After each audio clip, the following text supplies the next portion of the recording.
될 준비 되셨죠? 네. 자, 그럼 힘찬 박수 우리 광복 회장님을 모시겠습니다.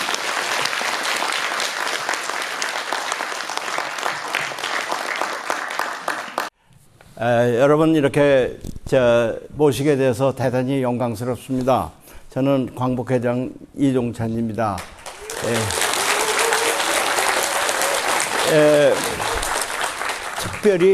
특별히 국군의 전통성을 왜 시민 강좌를 하면서 하필이면 국군의 전통성에 대해서 얘기를 하느냐 하는 의문을 제기하실 것 같아서 미리 말씀을 드립니다. 첫 번째는 아까 시장님 말씀한 대로 이 춘천은 간상의 도시다. 그래서 6.25 때도 춘천 전역에서 적을 방지를 했기 때문에 우리가 부산의 교두보를 설치할 수 있을 정도의 시간을 벌었다. 그래서 이 춘천이 지금 전쟁사를 하는 사람들은 다부동 그러는데 저는 저 개인으로는 춘천 전역이 한국 전쟁에서 전기를 이루고 한 전역이다. 이렇게 저는 생각합니다. 그래서 그런 인연 때문에 말씀을 드리는 거고, 두 번째는 우리가 지금 국군의 고향이 어디냐, 처음 시작한 본관이 어디냐 이렇게 얘기를 하는데 많은 사람들이 조선경비대 그럽니다. 그런데 저는 사실은 의병이 시작이다. 나중에 말씀드리겠지만 우리 의병이 시작이다. 유인석 총대장이 시작이다. 이렇게 얘기를 하고 싶기 때문에 유인석 장군을 모시는 이 춘천 와서 얘기를 할 때는 우선 우리가 의병의 얘기를 안 할 수가 없잖아요. 그래서 국군의 전통성까지 올라가서 얘기를 하게 된 것입니다. 그래서 이 강의는 사실은 국방부에 가서 정신 못 차린 사람들에게 한 강의를 해야 될 텐데 우선 이 의병의 고장인 이곳에서 말씀을 드리는 것이 인사인 것 같아서 오늘 이렇게 주제를 정했다는 것을 먼저 여러분께 설명을 드립니다. 그래서 오늘은 금년이 광복 80주년입니다. 광복 80주년인데 저희 광복회에서 광복 80주년인데 그럼 그 전에는 나라가 없었냐? 나라가 있었습니다. 저희들이 그 나라가 있었다는 것을 증명하기 위해서 외교부 장관에게, 작년에 외교부 장관에게 우리나라가 광복 이전에는 나라가 없었습니까? 말씀을 좀 해주세요. 그랬더니 외교부 장관이 자기가 손수 사인한 문서를 우리에게 보내왔어요. 뭐라고 썼냐? 을사늑약을 비롯한 1910년 한일 합병조약 이 모든 것은 원천적으로 무효다. 이랬어요. 원천적으로 이미 무효다. 이게. 그 얘기는 뭐냐 하면은 이미 무효이기 때문에 우리는 일제강점기가 나라가 없었던 게 아니라 나라가 있었음에도 불구하고 일본이 군사적으로 강점을 하고 있었지 나라는 있었다. 이 얘기입니다. 그렇기 때문에 조선 왕조 때 맺은 모든 조약이 지금도 우리에겐 유효해요. 우리도 지금 그 조약에 의해서 예를 들면 적십자사라든가 이런 것이 언제 맺어진 거냐 하면은 국제 적십자사 총연맹에 대한 조약 협정 체결이 조선 왕조 때 있었던 거죠. 지금까지도 계속되는 것이다 이거죠. 북한은 다릅니다. 북한은 그 다 48년에 다시 시작했지만 우리는 연속돼서 왔다. 그러니까 대한민국은 오래전부터 우리나라를 차지했던 분들의 계속 상속을 받아서 온 우리는 적자입니다. 적자. 대개 적자라는 게 뭐냐면 그 가문에서 그 모든 상속을 받아온 사람들을 적자라고 그러죠.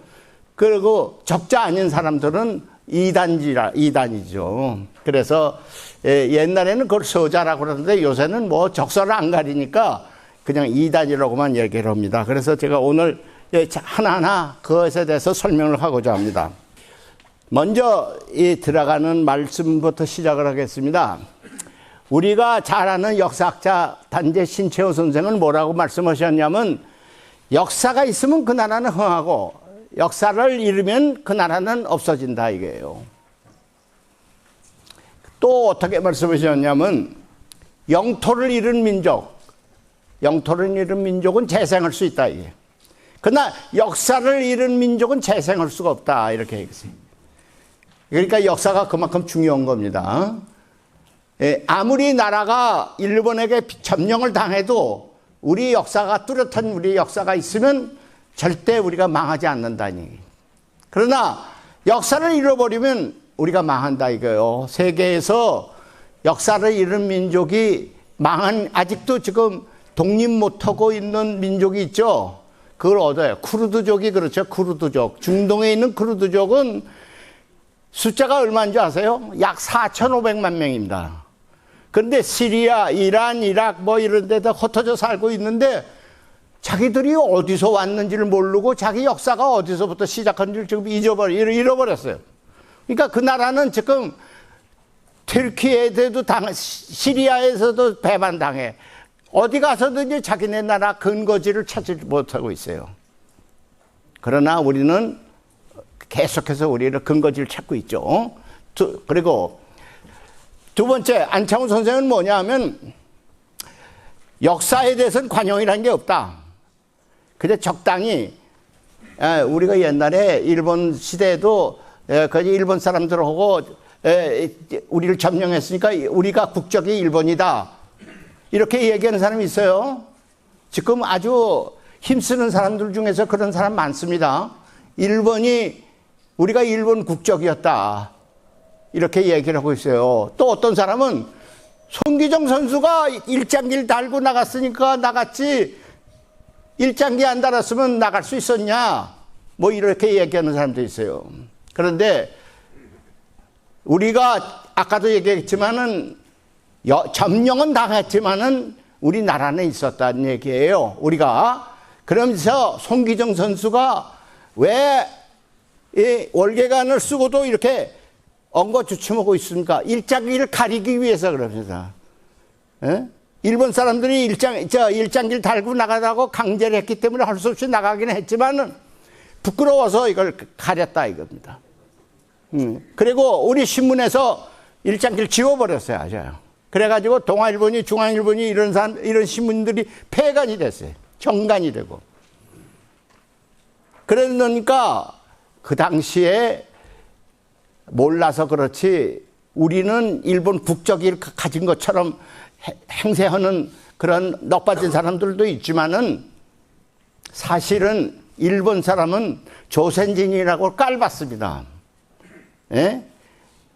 우리 국적이 일본 아니었어요. 일본 사람들은 우리를 자기네하고 똑같은 사람으로 생각하지 않았어요. 괜히 우리가 친일파들이 우리가 똑같은 사람이다 이렇게 생각하고 있는 것이나 마찬가지예요.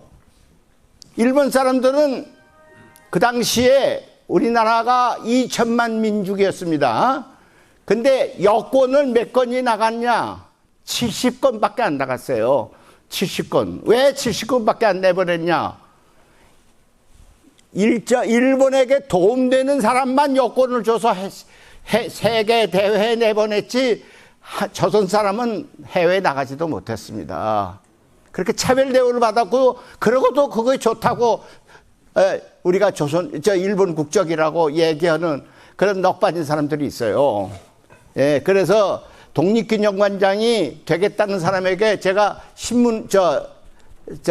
청문회 묻는 사람이었어요. 질문자였어요. 제가 독립기념관장 되는 사람 보고 해방 전에 국적이 어디요? 그랬더니 당연히 일본 국적이죠. 그래요. 그 깜짝 놀랐어요. 당연히 그렇다? 그럼 당신이 그 국적이 일본이었다는 것이 확실하냐? 확실하다. 그럼 당신 독립기념관장 될 자격이 없어. 내가 얘기를 했습니다. 이래서 우리가 절대로 역사를 관용해서는 안 된다 이게요. 그러니까 적당히 넘어가고 그냥 일본 사람이라고 해도 그냥 우리가 관용해서는 안 된다. 이것이 안창호 선생의 말씀이고, 세 번째, 이건 노노의 말씀인데, 기본이 바로 서면은 우리 살아갈 길은 생긴다, 이게. 그래서 기본이 바로 세우는 기 위해서 우리가 오늘 이렇게 귀중한 시간을 여러분 모시고 말씀을 하게 됐습니다.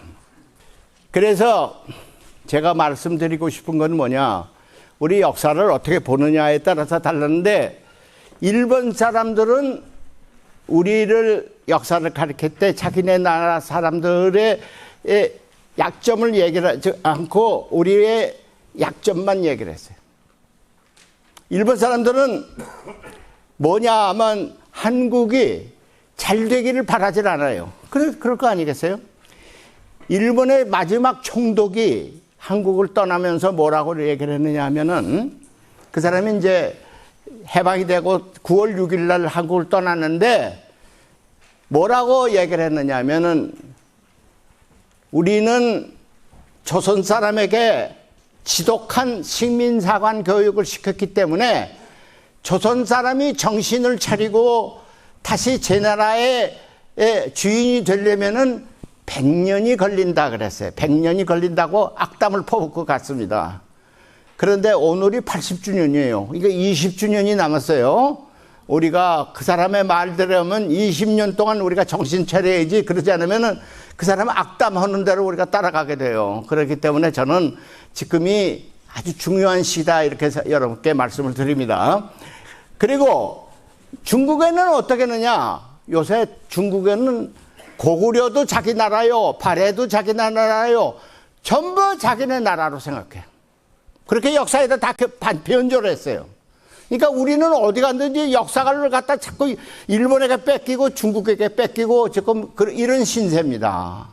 그런데 여기서 가장 중요한 것이 뭐냐, 우리가 역대로 상무정신이 있었는데 그 상무정신을 녹슬게 만든 것이 일본의 식민사관이다, 이거죠.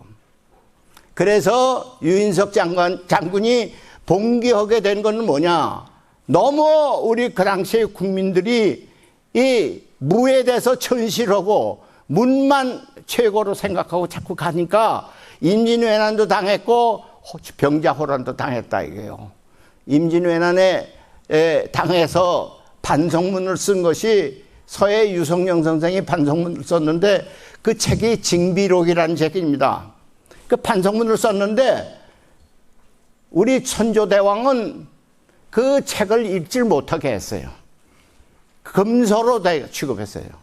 그런데 일본은 그 책을 훔쳐다가 번역을 해가지고 일본 사람들이 다 읽도록 만들었어요. 그만큼 우리나라에서는 이 무를 그렇게 천시했다, 이겁니다. 예. 이게 아까 일본 총독이 마지막으로 가면서 한 말이에요. 그런데 이걸 근거를 내가 아직 못 찾았지만은 이 사람이 이런 말을 했을 것 같아요. 예, 보라, 실로 조선은 위대했고 찬란했지만 현재 조선은 결국 식민교육의 노예로 전락할 것이다. 그리고 나의 아베 노부유키는 100년이 되면은 돌아온다, 이렇게. 이런 악담을 퍼오고 갔어요. 그 조선 왕조는 내내 승유 억불에 대해서 유교만 최고로 가는데, 유교가 결국은 우리를 문약하게 만들었다, 이거예요. 숙문 억무 정신으로 인해서 아주 우리가 약해졌다, 이거죠. 그래서 이것을 반성하는 뜻에서 사실은 독립운동을 시작한 겁니다. 여기 가서 이걸. 자, 그러면 이제부터 시작하겠습니다. 우리 조상들은 아까도 말씀드린 같이 역사라는 것은 이어져 왔다. 역사가 끊어진 거 아니다, 이렇게 얘기를 하고 있어요. 그런데 식민사관들은 어떻게 얘기하냐, 역사는 끊어졌다. 조선 왕조는 망했고 대한민국 임시정부는 일시적인 것이고 그 다음에 대한민국 정부는 건국을 한 것이다, 이렇게 얘기해요. 대한민국 정부는 건국한 거 아닙니다. 대한민국 정부라는 것은 역사로부터 이어져 와서 대한제국이 임금의 나라였는데 이걸 백성의 나라로 국민의 나라로 바뀐 것이 대한민국이다 이거죠. 그 바뀌는 시기가 언제냐? 1919년이다 이거죠. 근데 이승만 대통령도 1919년에 우리가 대한민국이 시작됐다. 말하자면 민주공화국이 시작됐다 이렇게 말씀을 하셨어요. 그런데 요새 이승만 대통령 기념관 짓는다는 사람들은 이승만 대통령이 건국했다고 자꾸 얘기하고 있는데 이거는 이승만 대통령의 하신 말씀이 아니라 자기네들이 꾸며내는 말이에요. 다음. 왜 그러냐? 우리가 역사를 이어졌다 하는데 어떤 뜻이냐? 국기가 조선 왕조 때부터 시작했지만 내내 우리가 지금 태극기를 계속해 오고 있습니다. 이게 초기의 태극기예요. 미국의 스미소니언이라는 박물관에 이게 지금 있는데 이 기가 조선 왕조 때 태극기입니다. 다음. 예, 이 오른쪽 여기 뭐냐? 그 당시에 임금이 어디 행차를 할 때는 태극기를 앞장세워서 갔었어요. 이게 태극기가 앞장서 간 거예요. 임시정부 때는 태극기를 썼어요. 우리 1948년에 대한민국이 처음 정부가 수립된 선포한 날 태극기를 썼어요. 사실은 북한도 그 당시에는 태극기를 썼어요. 이거 보세요. 이게 김일성이 연설하는 건데 뒤에 태극기가 있지 않습니까? 그런데 다음. 그런데 이 오른쪽 보세요. 이게 뭐냐면 조선노동당이 창당하는 날입니다. 창당하는 날의 배경에 이렇게 좀 레이저. 여기 보세요. 여기 태극기 있죠? 그런데 살짝 지워버렸어요. 똑같은 사진입니다. 이 태극기를 없애버렸어요. 그때부터 태극기를 부인했다 이거죠. 이 태극기를 없앤 겁니다. 다음. 이거는 대한제국 군대가 있었던 대한제국 군대의 모습입니다. 다음. 그런데 한국 역사에서 그러면 의병의 의미가 뭐냐? 이걸부터 시작을 하겠습니다. 조선조의 이 가장 안보 정책의 기본은 뭐냐면 국방력이 허약합니다. 아까도 얘기했죠. 유교 성리학이라는 것은 문을 숭상하면서 무를 억압하는 것이 성리학의 정신이었는데 이 국방력을 굉장히 약화했어요. 어느 나라나 국방력이 약해지면은 국민들이 민군을 만들기 시작합니다. 민군을. 나폴레온이 스페인을 쳐들어갈 때 스페인의 이 관군이 약했습니다. 그러니까 민군이 생겼어요. 그래서 민군이 나폴레온 상대해서 싸웠어요. 또 이스라엘도 처음 시작할 때 국방군이 없었어요. 그러니까 민군이 하카나라는 민군이 조직을 해서 시작이 됐어요. 말하자면은 우리의 의병이나 마찬가지인 민군이 나라의 안보의 기본이었었다 이겁니다. 예. 그런데 이 민군이 생기는 이유는 왜 그러냐? 국방력이 약해갔어요. 조선 왕조의 이성계라는 사람은 태조인데 이 사람은 군인이었습니다. 한경도 사람이었어요. 그런데 자기가 집권하고 나서는 쿠데타가 일어나서 자기 정권을 쓰러뜨릴까 봐 두 가지 정책을 썼어요. 뭐냐? 군사력을 약화시켜버렸어요. 자기가 군사력의 그 장수였는데 군사력을 약화시키고 서북 사람을 쓰질 못하게 했어요. 중용을 안 했다 이거예요. 이 두 가지가 조선 왕조 내내 계속되어 왔다 이겁니다. 그래서 그런 것 때문에 우리는 임진왜란 때도 육군은 형편이 없었어요. 그냥 한양에 그냥 이렇게 며칠 있다가 들어올 줄 알았는데 한양이 동래성이 점령당하자마자 그냥 이 문경세제로 확 넘어와서 그냥 바로 한양으로 들어왔다 이거죠. 이순신 장군은 수군은 강했지만은 우리 그 당시에 육전은 굉장히 약했다. 그래서 조선전 말에 위정 척사를 주장하는 이항로 선생은 이 두 제자를 뒀는데 하나는 면함 최익현 선생이고 한 분은 바로 의암 유인석 선생이었습니다. 그래서 이분들에게 뭐냐, 위정 척사를 하려면 외세에 대해서 철저하게 강해져야 되는데 관군이 약하니까 항상 이 민을 조직화하는 것에 대해서 항상 먼저 말씀을 하셔서 이 최익현 선생은 1905년에 을사늑약을 체결하자마자 의병을 기병을 했어요. 그리고 유인석 선생은 1907년 대한제국군대가 해산될 때 의병을 일으켰다. 그러니까 이 두 분이 다 이항로 선생의 훌륭한 제자들이죠. 다음. 그래서 대한제국군대가 해산될 때 숫자가 얼마였었느냐? 대개 한 8,000명이 있었어요. 8,000명. 그런데 대한제국에서 망하고 나서 의병이 일어나자, 이제 대한제국 군대가 일본에 의해서 해산되고 나서 의병이 얼마가 일어났냐? 14만 명이 일어났습니다. 14만 명. 그랬는데 이 14만 명이 1908년에 7만 명, 1909년에 가서는 확 줄어버렸어요. 왜 그러느냐? 이 의병이라는 것은 어저께도 유인석 그 기념관에 가 보니까 총이라고는 그냥 뭐 허술한 총이고 칼 들고 총창 들고 이렇게, 이것이 일본은 완전히 기관총까지도 무장을 했는데 당해낼 수가 없어요. 그래서 이 얼마가 죽었느냐? 사망이 16,000명, 부상이 37,000명. 그럴 수밖에 없어요. 무기가 약하니까요.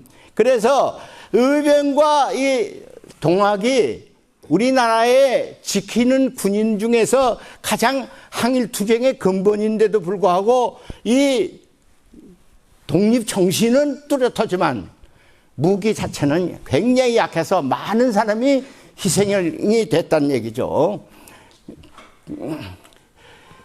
특히 여기 이 관동 지역의 의병이 가장 강했습니다. 그래서 이 관동 지역에 있는 의병들이 일본군에게 쫓겨서 막 북쪽으로 쫓겨 올라가서 있었다. 그리고 의병 중에 일부가 일본군하고 한번 붙자 해서 여기 신설동, 서울의 동대문 밖에 신설동이 있죠. 신설동 노타리, 거기에 모두가 집결이 됐어요. 그래서 신설동서부터 동대문까지가 지금 길이 무슨 길이라고 그러냐면 왕산로라고 그러는데 그 왕산이 바로 허위 장군의 호가 왕산입니다. 그래서 그 길을 왕산로라고 그러는데 그 신설동에 전부 모였어요. 그랬는데 일본하고 붙으니까 뭐 혼비백산해서 다 죽고 도망가고 그래갖고 허위 장군은 붙잡혀서 서대문 형무소에서 그만 사형 1호로 돌아가셨습니다. 이게 의병입니다. 의병이라는 것은 그냥 무기도 허술했는데 이 의병이 그래도 그 당시에 우리나라의 국방력의 근본이었습니다. 다음. 제가 육사에 홍범도 장군, 그 다음에 김좌진 장군, 그 다음에 지청천 이범석 장군, 그 다음에 신흥무관학교를 세운 이회영 선생, 이렇게 5분을 모신 이유는 뭐냐? 국군의 전통성을 하기 위해서입니다. 근데 의병의 상징은 뭐냐? 홍범도 장군이 의병의 상징이기 때문에 했습니다. 이 홍범도 장군이 유인석 장군의 휘하의 하나의 부대의 대장이었습니다. 근데 이 홍범도 장군이 봉오동에서 일본군, 남남에 있는 일본군 19사단 75연대 장병하고 정식으로 싸운 겁니다. 이 김일성이가 무슨 보천보에서 싸웠다 그러지만 보천보는 아무것도 아니에요. 보천보라는 거는 조그만 동네에 그 파출소가 있었는데 그 파출소를 공격한 것뿐이에요. 근데 이 홍범도는 일본군 정규군하고 붙어서 싸운 거서 이긴 겁니다. 그래서 여기서 봉오동에서 이기고 나서 일본군이 이거 안 되겠다. 그래서 다시 부대를 재편성해서 남한에 있는 군대들이 또 증원이 돼가지고 쳐들어왔어요. 그래서 그 부대는 너무 장비도 강력하고 그랬기 때문에 홍범도 부대가 도망가고 이렇게 가다가 청살리 골짜기로 들어갔어요. 그 일본군이 쫓아 들어왔어요. 그래서 청살리 들어가면서 일본군을 계속해서 유도해서 들어갔습니다. 그 맨 나중에 들어가 있는 데에서 청살리에 김좌진 장군이 기다리고 있다가 공격을 한 겁니다. 그렇기 때문에 봉오동 전투는 하루에 끝났지만 청살리 전투는 6일간 계속됐어요. 그러니까 일본군을 계속 유인해 들어와서 여기서 죽이고 저기서 공격하고 이렇게 여러 그래 백운평 무슨 이런 데서 이렇게 계속해서 공격해서 왜냐하면 6일간 계속한 것이 청살리 전투다 이거죠. 그래서 이때 이 홍범도 장군은 동방의 피압박 민족 대회 공산당이 조직하자마자 그 회의에 참석을 했습니다. 그 참석해서 기재를 하는데 뭐라고 썼느냐? 직업 의병이라고 씁니다. 의병이라고. 처음 의병이라는 말을 홍범도 장군이 썼습니다. 다음. 이게 홍범도 장군의 사진입니다. 홍범도 장군은 부인하고 아들 둘이 있었어요. 근데 큰아들하고 부인은 일본군에게 붙잡혔습니다. 작은 아들은 자기가 데리고 산에 올라가 있는데 부인이 붙잡혔어요. 그래서 부인에게 너 살려줄 테니까 홍범도 장군을 유도해서 내려오도록 해라 그러는데 부인이 불응했습니다. 그래서 부인하고 아들을 죽였어요. 그 홍범도 장군은 싸우다가 둘째 아들 맞아 죽었습니다. 그래서 홍범도 장군은 슬하가 아들 둘이 다 전사했어요. 그 슬하가 없는데 중앙아시아로 쫓겨가면서 새로운 부인을 하나 얻었는데 그 부인이 딸 하나를 데리고 와서 있었다는 얘기만 듣고 있습니다. 자, 다음. 그리고 김좌진 장군은 아까 얘기한 것처럼 6일간 전투를 해가지고 이 큰 전과를 올렸습니다. 그래서 일본에 있는 19사단 지원병력 전부 합해가지고 말하자면 13대 1에 병력 수가 13대 1인데도 불구하고 그 골짜기로 유도해 들어가서 타격을 가해서 승리를 할 수가 있었다 이렇게 생각합니다. 두 번째. 다음. 이것이 청살리 전투에 상상하는 그림입니다. 두 번째. 다음. 이게 김좌진 장군이 청살리 전투에서 승리를 한 후에 찍은 사진입니다. 다음. 우리가 안중근 의사를 그냥 안중근 의사는 단독으로 이등박문희를 쏴 죽인 사람이다 이렇게만 생각하는데 아닙니다.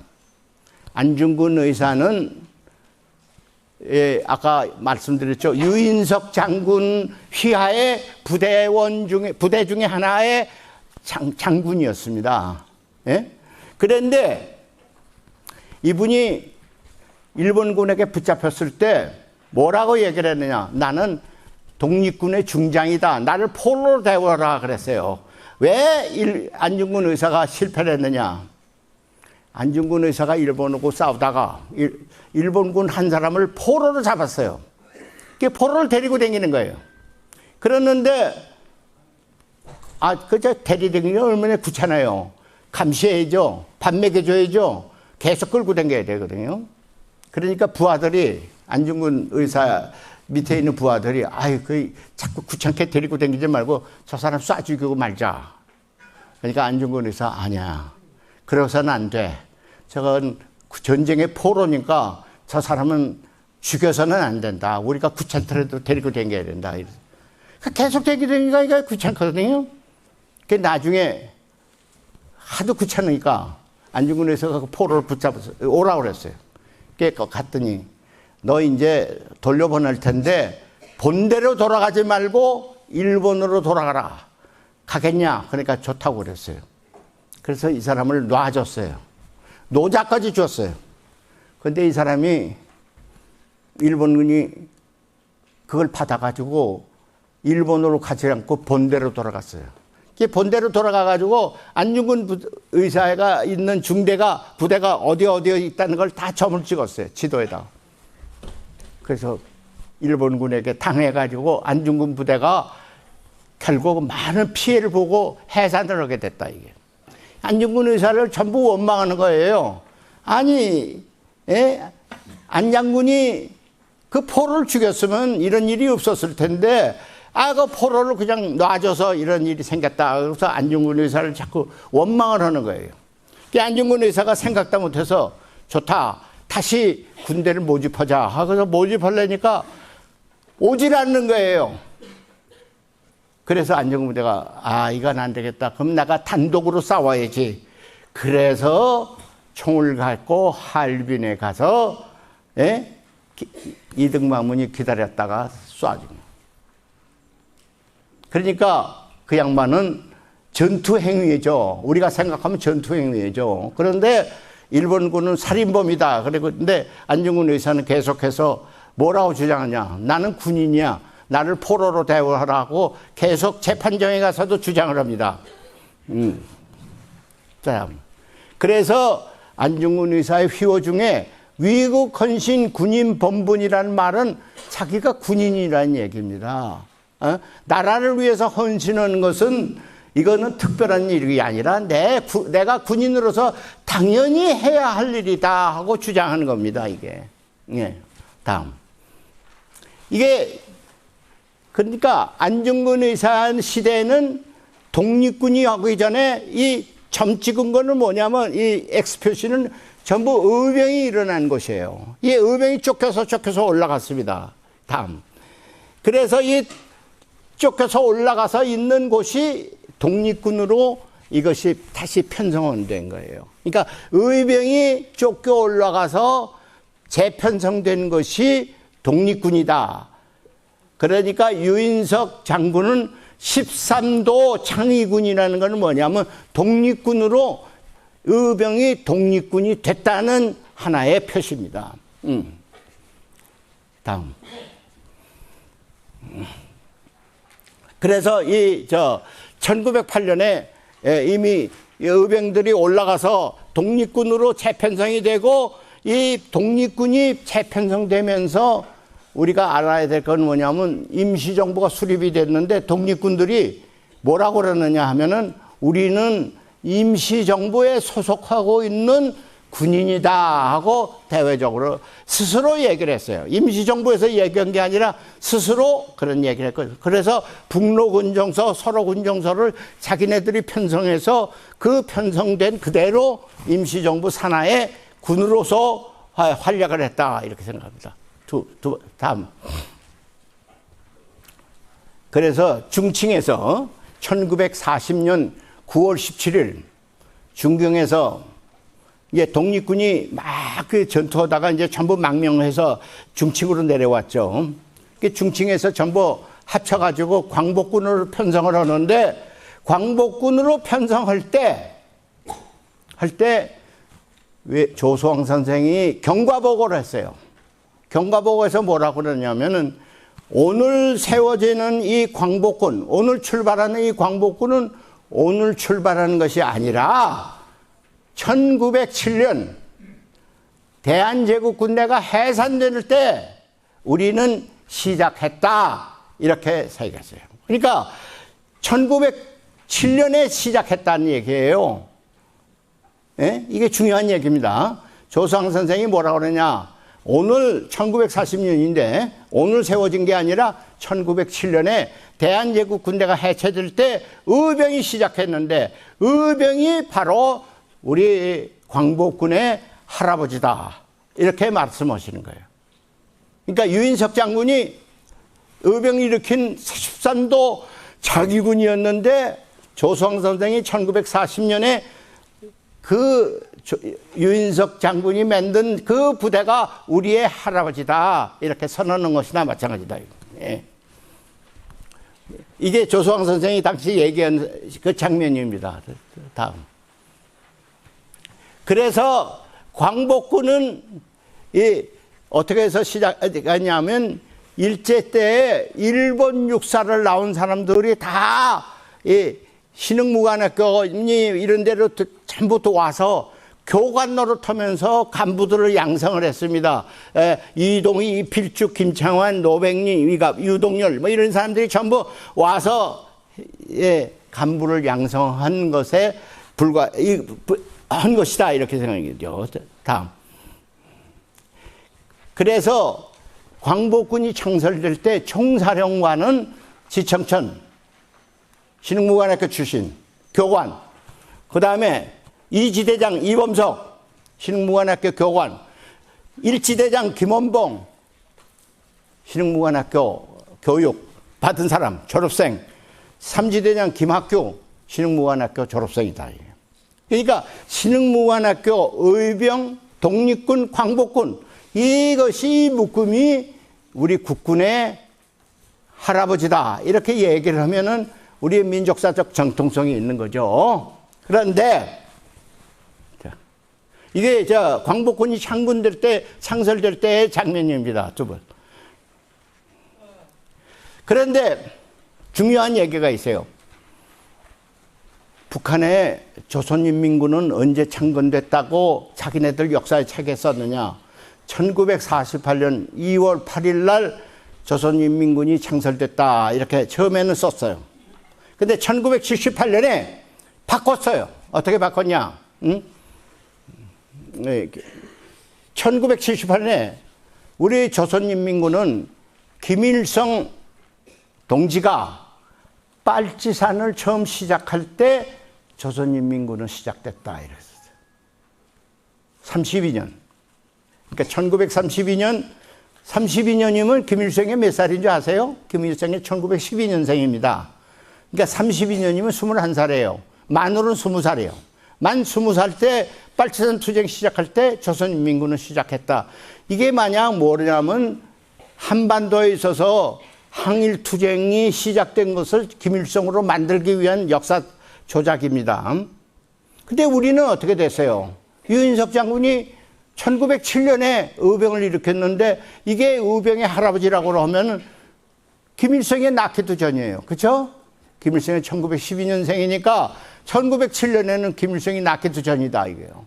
그러니까 우리는 1907년에 이미 시작됐다고 하면은 민족사적 정통성이 우리에게 있는데 이거를 지금 잊어버리고 있다 이겁니다. 에? 그럼 대한민국의 국군의 역사는 언제 변했느냐? 국방장관 이종섭에게 국회에서 물어봤어요. 국군은 언제 시작했지? 국방장관 왈 1946년 조선경비대에서 시작했습니다. 이렇게 했어요. 조선경비대라는 게 뭡니까? 예, 보세요. 다음. 이게 1948년 2월 8일 날 그 당시에 태극기가 그대로 있었을 때 인민군이 창설되는 장면입니다. 이게 인민군이 창설되는 평양이에요. 이게 평양. 다음에. 그래서 아까도 얘기했지만 48년에 인민군이 창설됐음에도 불구하고 1978년에 조선인민군은 32년에 시작했습니다 하고 역사를 바꿨어요. 역사를 바꾼 건지 이것이 북한의 창군 행사가 됐어요. 김일성이가 인민군 빨치산 투쟁을 시작할 때 시작했다고 한 것이 이 장면입니다. 다음. 그래서 조선경비대라는 것은 뭡니까? 미 군정이 들어서자마자 그 당시에 아주 문란했던 시기에 여기저기서 군부대를 만든다는 것이 많았지만 다 없애버리고 미 군정청이 제일 먼저 군사영어학교를 세웠어요. 군사영어학교는 뭐냐면 국군인들이 영어를 못하니까 영어부터 가르치는 거 시작해서 영어를 시작했어요. 그러다가 1946년 1월에 해방 다음 해죠. 해방 다음 해 1월에 조선경비대라는 걸 만들었는데, 조선경비대를 제일 먼저 만들 때 이 영어가 South Korean Constabulary of Police Reserves, 이게 뭐냐, 국군으로 만든 게 아니라 경찰 예비대로 만들었어요. 경찰 예비대. 국군으로 만든 게 아니에요. 처음부터 경찰 예비대로 만들어서 시작이 됐어요. 이거를 지금 우리가 국방경비대의 모체라고, 우리 국군의 모체라고 하는 거예요. 예, 두 번째. 그래서 이 조선경비대에 소속한 사람들은 대부분이 뭐냐, 일제 때 일본군에 있었던 사람들이 조선경비대로 해방되고 이제 대한민국 이제 정부가 수립된다 그러니까 조선 국방경비대로 모이기 시작한 거예요. 전부 초기 한국군은 일본군, 만주군, 위관급들이 이 줄을 이루어서 만든 것이 조선경비대다. 이 옷 자체가 저 일본 군대 옷 그대로 입고 사실은 조선경비대라고 그런 거예요. 그래서 전력이 일본군, 만주군, 그리고 이것이 전부 사실은 일본군 위관급, 장군도 아니야, 영관급도 아니야. 영관급도 몇 사람밖에 안 돼. 전부 위관급들이 만든 것이 조선경비대인데, 이게 우리의 할아버지다. 이것이 국군의 전통들로 되고 있습니다. 다음. 그런데 저는 이걸 반대하는 이유가 있어요. 왜 반대를 하냐? 첫 번째, 일본군은 엄격한 의미에 있어서 군사적으로 얘기하면 떨어진 군대입니다. 수준이 떨어져요. 왜 그러냐? 일본군은 이 병사를 아낄 줄을 모른다 이게요. 그리고 일본군은 병참 군수 이 개념이 없어요. 그냥 돌격하는 것밖에 없다 이게요. 그래서 노기 장군이라는 사람이 일본에서는 군신이라고 그러는데, 이 사람은 여순에 206고치 하나 점령하기 위해서 무려 15,000명을 갖다 죽였어요. 이렇게 무모한 전쟁을 하고 있어요. 다음에 우다구치 렌야라고 하는 사람 장군이 인도 버마 전선에 있었는데, 인도 버마 전선에서 이동을 하려면 그 어마어마한 숲속을 지나서 이동을 해야 되니까 일본군은 대대로 뭐가 있었냐면 병참이 없이 주변에 있는 민가에 들어가서 폐를 끼쳤다 이거예요. 근데 이 숲을 지나가려니까 민가가 없거든요. 그러니까 어떻게 했냐, 소를 다 민가에 있는 소를 징발해가지고 무려 500마리를 끌고 그 숲을 지나갔는데, 가다가 보니까 소가 죽고 말하자면 여러 가지 사건이 나니까 무려 그 숲속에서 55,000명을 갖다 죽여버렸어요. 이게 일본군의 전략 개념이다 이게요. 그래서 미국 사람들이 일본군은 근대 군인이 아니다 이렇게 평가를 하고 있는 이유가 이거고, 두 번째, 일본군은 대대로 정치 개입을 합니다. 군이 정치를 지배를 한다 이거예요. 그래서 뭐냐 하면 이시하라 간지라는 사람이 만주 사변을 일으키는 사람이에요. 이시하라 간지는 중좌에 불과합니다. 육군 중좌인데 이게 정치에 개입해서 장장님을 기차를 폭발시켜서 죽여버려요. 그래서 만주 사변을 일으켜요. 그리고 일본군의 수치라고 생각하는 5.15 사건이라는 것이 있는데, 이게 뭐냐, 해군이 반란을 일으켜서 수상을 쏴 죽여요. 칼로 찍어줘 죽여요. 그 다음에 2.16 일본 사람들이 니니로쿠 직행 얘기를 하는데, 이건 뭐냐면 왕당파가 통제파를 막 억압을 하는 쿠데타예요. 왕당파라는 거 뭐냐? 천황을 최고로 모시자. 통제파는 뭐냐? 왕을 입헌군주로 모시자 이런 얘기인데 왕을 신으로 모시자 하는 왕당파가 통제파를 압도해버린 것이 니니로코진ken이라는 사건입니다. 이렇게 군대가 계속해서 쿠데타를 일으켜요. 그 다음에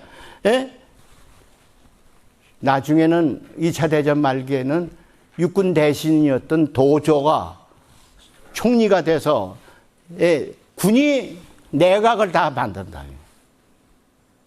이게 일본군의 전통입니다. 이게 한국에 지금 들어와서 서서히 들어오는 것이 군의 이런 정변, 이런 전통이 어디서 생겼냐? 일본에서 배워온 거다. 이거. 비민주적이다. 이거. 그리고 일본군의 군령, 말하자면 군대 내부에는 굉장히 많은 인권 침해를 해서 고미카와 준페이라고 하는 일본의 소설가가 일본의 군대가 얼마나 반인권적이냐 하는 폭로하는 소설을 써서 그것이 우리나라에서도 5권으로 만들어서 팔고 있잖아요. 인간 조건이라고 그래가지고. 이런 전통이 우리에게 지금 그대로 엄습해 오고 있다 이거예요. 우리가 여기서 뭘 배우겠어요? 민주적 군대는 아니에요. 예? 이 군령 내에서 기합 주고 폭력화하고 이런 것이 다 어디서 배워온 거냐? 일본군의 전통에서 배워온 거라. 요새 제가 장 장군의 자서전을 우리 광복회에서 출간을 했어요. 그 장 장군은 어떤 사람이냐? 헌병사령관을 했는데 백범 선생이 암살되는 날, 그 사람은 중국군 출신인데 암살되는 날 신성모, 최병덕, 김창룡 이런 사람들이 가서 이승만 대통령한테 뭐라고 얘기했냐면 저 사람들이 장 장군이 바로 백범 선생의 비밀 당원입니다 하고 역정보를 줬어요. 그러니까 이승만 대통령이 그래? 그러면 어떻게 되지? 그러니까 이렇게 그 사람에게 수사를 맡기면 안두희가 죽습니다. 그러니까 이거를 그 사람을 파이어 해야 됩니다. 그렇게 하라고 그랬어요. 그랬더니 장 장군은 하루아침에 헌병사령관직에서 쫓겨났어요. 그러면 누가 됐느냐? 친일파의 괴수, 일본 시대에 일본 경찰의 보안과장을, 총독부 보안과장을 한 전봉독이라는 사람을 딱 헌병사령관을 시켜가지고 조사를 했으니까 안두희에게를 그냥 유야무야로 끝내버렸다. 이게 우리 국군의 전통입니다. 일본군에게서 배운 전통이에요. 이거를 우리가 전통으로 삼아서 되겠냐 이거죠. 그래서 저는 사실은 이 책을 그 장 장군 아들이 우리 광복회 LA 지회장입니다. 저보고 출판해달라고 책을 원고를 가져왔는데 읽고 나니까 너무 엄청나요. 그래서 이거를 출판을 어떻게 하느냐 하고 있을 때 뉴라이트들이 일어나가지고 백범이 테러리스트라고 막 헐뜯는 거예요. 그래서 이럴 때는 이 책을 낼 수밖에 없다. 그래서 책을 냈습니다. 역사의 진실을 알리기 위해서 책을 냈습니다. 그래서 저는 이제 결론 삼아 여러분들께 말씀드립니다. 대한민국은 1948년 8월 15일 날 건국된 거 아닙니다. 역사로 이어져 온 우리의 대한민국입니다. 그렇기 때문에 저는 대한제국이 민국으로 바뀌어진 것이 오늘날 대한민국이라는 거 주장을 하는 거고 이것이 우리나라의 전통이 돼야 된다. 역사가 정사가 돼야 되네. 근데 뉴라이트는 어떻게 되느냐? 일본 시대, 조선 왕조는 끝났고 대한제국은 끝났고 일본 시대가 왔다. 그리고 일본 시대는 연합군의 승리에 의해서 공짜로 대한민국 정부가 건국된 것이다. 이렇게 얘기를 하고 있어요. 그렇게 해서 되겠습니까? 그래서 저는 이건 아니다. 그래서 대한민국 수립일은 건국이라 한다면은 만약 대한민국이 건국했다 그러면 그 이전에는 우리나라가 없었어요. 그렇죠? 우리나라가 없었는데 무슨 독도는 그러면 일본 땅이 되어버려요. 그렇죠? 우리나라가 없었으니까 일본 땅이 되는 거 아니에요. 그래도 괜찮습니까? 또 두 번째, 안중근과 이은봉길은 그거 국적이 일본인데 이분들은 테러리스트로 전락되는 거예요. 두 번째, 위안군 할머니, 위안군 여성들은 일본 국민이 일본 여성을 농락한 것이 되니까 우리가 사과하라고 할 수 없어요. 왜? 우리는 48년 이후에 건국됐는데 위안부 할머니는 48년 이전에 있었던 일이거든요. 이렇게 만들고 싶어서 이 뉴라이트들이 자꾸 건국했다고 그러는 거예요. 그리고 저는 그러니까 아까도 말씀드린 것이 1965년에 일본과 우리가 합의된 것이 뭐냐? 1910년, 5년 있었던 모든 조약은 이미 무효다 이게요. 그러면 우리가 나라가 있었다는 얘기입니다. 일본 생각을 해보세요. 우리 나라에 이 왕이 가지고 있던 권한이 주권을 국민에게 넘겨주려고 그랬어요. 그게 언제냐? 1919년, 1919년에 말하자면 남겨주려고 그랬어요. 1910년에 그러니까 1910년서부터 왕이 가지고 있던 권한을 국민에게 넘겨주려고 그랬어요. 근데 일본이라는 흉한이 이 작물을 채고 도망을 가버렸어. 이 주권을 가지고 도망을 갔어요. 그러니까 일본은 도둑놈이고 우리는 이것을 넘겨주려고 그러는데 강탈해서 가버렸다 이게요. 그러면 예를 들면 내가 우리 아들에게 돈을 주려고 그러는데 도둑놈이 그걸 채갖고 도망을 갔으면 그 돈이 도둑놈 겁니까? 우리 아들 겁니까? 한 가지죠. 내가 얘기한 거는 내가 내 권한을 아들에게 남겨주려고 그랬는데 일본 도둑놈이 이걸 채갖고 도망을 갔어요. 근데 뉴라이트들은 뭐냐면 그 일본 소유가 맞아 이런 얘기나 마찬가지예요. 우리는 아니야 이거는 도둑놈이 채가겠지 이거는 내가 아들에게 줄려던 것을 도둑 맞은 건데 도둑 맞은 사람의 강탈된 재산을 말하자면 작물인데 작물을 도둑놈 것이라고 얘기하면 그게 맞는 얘기냐 이거예요. 그러니까 이런 식으로 얘기를 하면은 우리는 항의를 할 수밖에 없다 이게입니다. 다음. 그래서 저는 여러분과 함께 이 역사를 정리하자 이거예요. 정리하자. 첫 번째 뭐냐? 2차 대전 이후 발생한 신생국가가 아니다 이게 우리가. 대한민국이 이승만 대통령이 뭐라고 그러냐면 우리는 1948년에 신생공화국이 아니야.